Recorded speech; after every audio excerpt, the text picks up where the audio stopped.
Assalamualaikum warahmatullahi wabarakatuh. Pertama-tama, izinkan kami mengucapkan terima kasih atas kesempatan yang telah diberikan kepada kelompok kami untuk memaparkan materi presentasi yang berjudul One Sample Test and One Way ANOVA.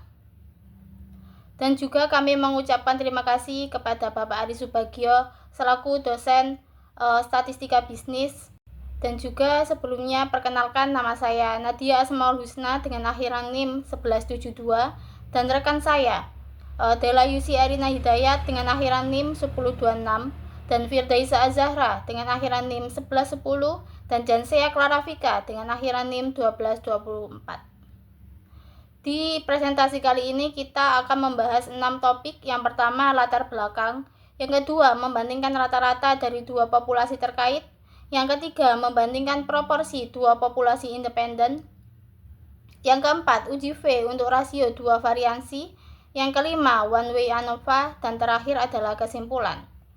Di sini kami akan membahas mengenai latar belakang dari two sample test and one way ANOVA terlebih dahulu.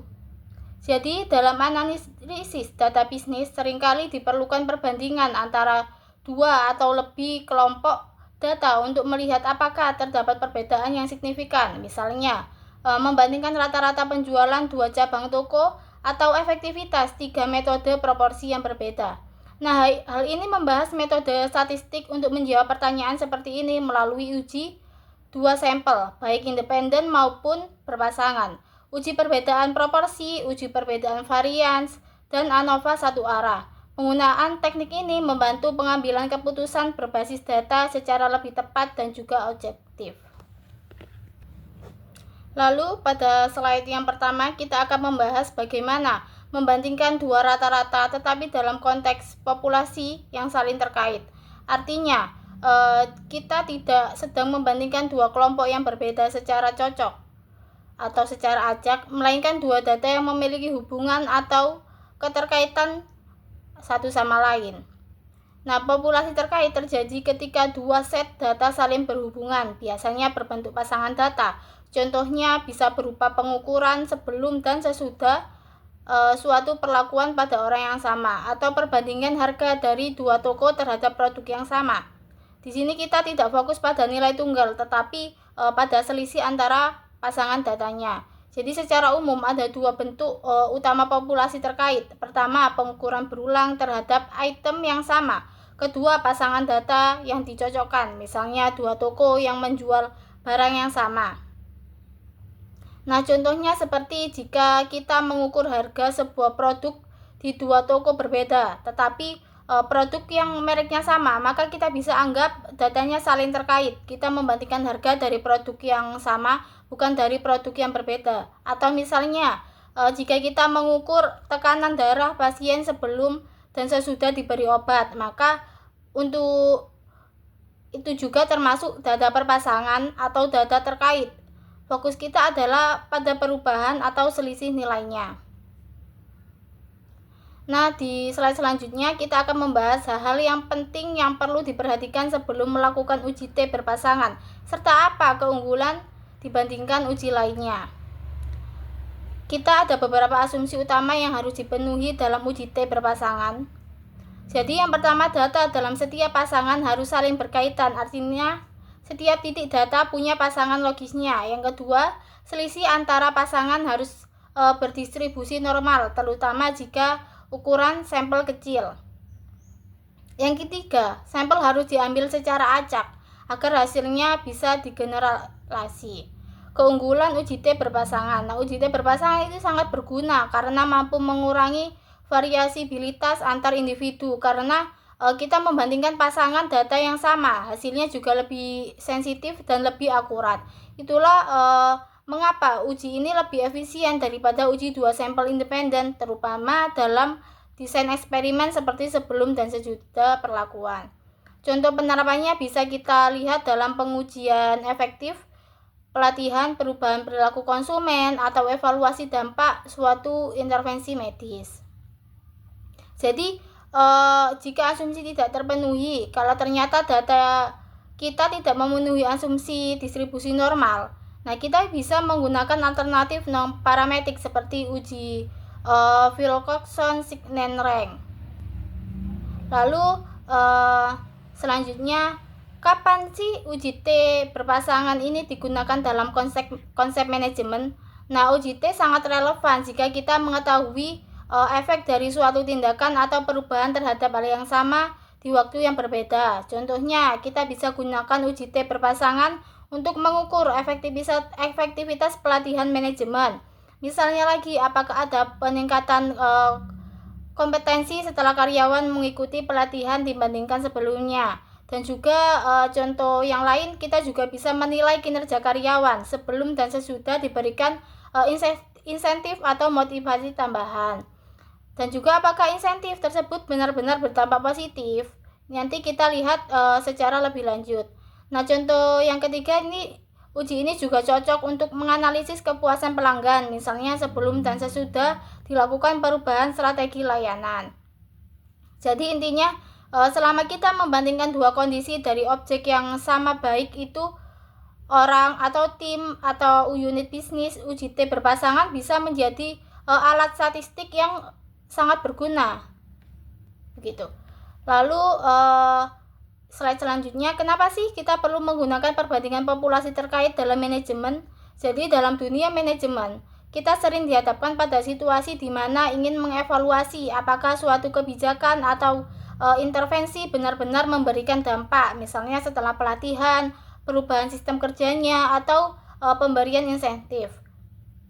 Nah, metode ini lebih akurat karena kita membandingkan individu dengan dirinya sendiri. Jadi variabilitas antara individu otomatis dikontrol karena yang kita ukur adalah perubahan dari orang yang sama. Dari efisiensinya, metode ini tidak butuh dua kelompok berbeda, cukup satu kelompok saja yang kita ukur 2 kali. Ini tentu lebih praktis dan juga hemat sumber daya.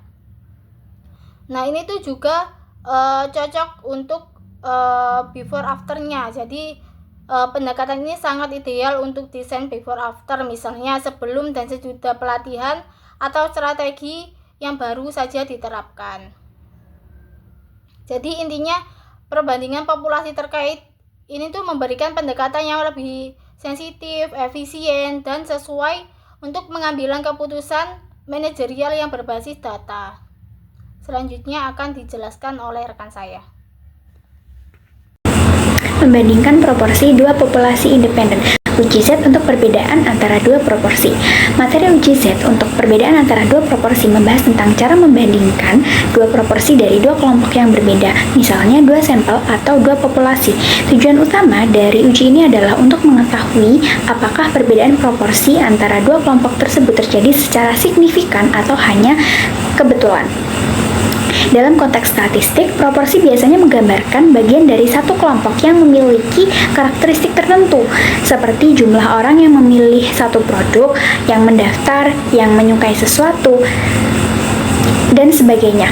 Nah, uji Z ini digunakan ketika data yang kita miliki berbentuk kategori, misalnya ya atau tidak, setuju atau tidak setuju, dan kita ingin mengetahui apakah dua kelompok berbeda secara nyata dalam hal proporsi tersebut. Nah, pada uji ini kita membahas dua hipotesis. Hipotesis 0, H0, yang menyatakan bahwa tidak ada perbedaan antara dua proporsi, P1 sama dengan P2, dan hipotesis alternatif H1 yang menyatakan bahwa terdapat perbedaan P1 tidak sama dengan P2 atau P1 lebih dari P2.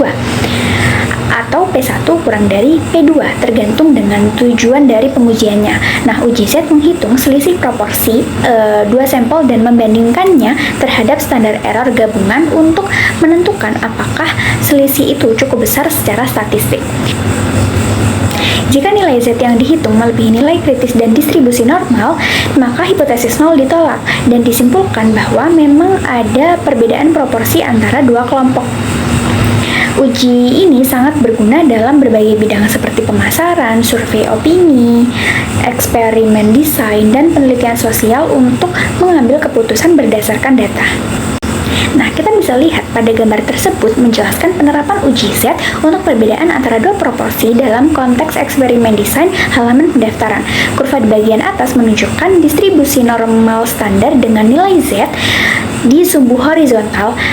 Area tengah, wilayah yang tidak ada penolakan menunjukkan bahwa jika nilai Z berada antara minus 1,96 dan plus 1,96, maka hipotesis 0 tidak ditolak. Sementara area di luar rentang tersebut atau wilayah penolakan merupakan daerah di mana H0 akan ditolak karena perbedaan dianggap signifikan secara spesifik pada tingkat signifikasi 5% atau alfa sama dengan 0,05. Nah, contoh perhitungannya menggunakan dua kelompok data. Kelompok pertama memiliki 387 pendaftar dari 4.325 pengunjung, sehingga proporsinya adalah 0,0895. Kelompok kedua memiliki 283 pendaftar dari 4.639 pengunjung, dengan proporsi 0,0610. Setelah menghitung proporsi gabungan sebesar 0,0747 dan memasukkannya ke dalam rumus Z, diperoleh nilai Z sebesar plus 5,1228. Karena nilai Z lebih besar dari plus 1,96, maka hipotesis 0 ditolak. Artinya terdapat perbedaan yang signifikan antara kedua proporsi tersebut. Kesimpulannya, halaman pendaftaran yang menanyakan lebih sedikit informasi pribadi menghasilkan tingkat pendaftaran yang lebih tinggi secara signifikan dibandingkan halaman yang menanyakan banyak detail hal pribadi. Oleh karena itu, desainer direkomendasikan untuk menggunakan versi halaman yang lebih singkat dan pengumpulan data pengguna. Nah, kemudian sekarang kita akan masuk ke estimasi interval kepercayaan untuk perbedaan antara dua proporsi.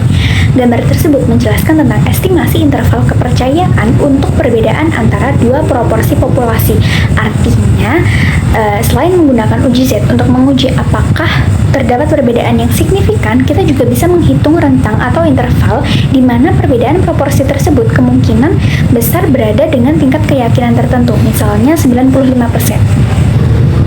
Dalam contoh yang digunakan, masih terkait dengan kasus MyTV Lab, dihitung proporsi pendaftaran dari dua jenis halaman web. Satu yang meminta sedikit informasi pribadi, 387 dari 4.325 pendaftar sama dengan 0,0895.